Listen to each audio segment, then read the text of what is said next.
In this week's Torah portion, Re'eh, Moses continues speaking to the people, reminding them of life and what it will be like in the land of Israel, and encouraging them to follow God's commandments and to stay true to the covenant, with a note at the beginning of the portion that blessings and curses may befall the people, and you want to be sure, Moses says to them, to follow in God's ways so that they can appreciate blessings in their lives. Moses also, in this portion, reminds people of the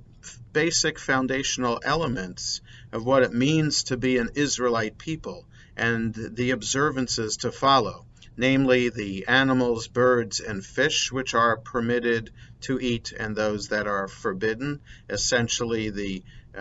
basics of the laws of kashrut, the dietary restrictions, and also all the holidays that are to be observed throughout the year. So we have the food that people are to eat, which identifies us and distinguishes us from other people, and the holidays and Shabbat that are celebrated every week and throughout the year that also distinguish us from other people and sets the calendar for us. And we might think that these holidays then and observances are very personal, something that we do together with our families. But Moses reiterates the point, and it is a theme in the book of Deuteronomy, that celebration is not about just the personal celebration, but it is community, and especially to ensure that everyone in the community,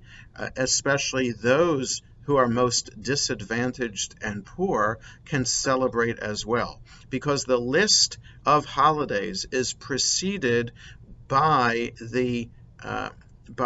law about how people are supposed to set aside a tithe every year, and sometimes, depending on the year in the 7-year cycle, there are 2 tithes of their produce that are set aside, one for the Kohanim and sometimes for the poor and widows in the community. And so the connection of that law with the holidays is clear, that the holidays can't fully be celebrated and we can't truly be festive until everyone in our community can have reason to celebrate. We need to ensure that all of us in the community can observe the festivals and essentially be Israelite. And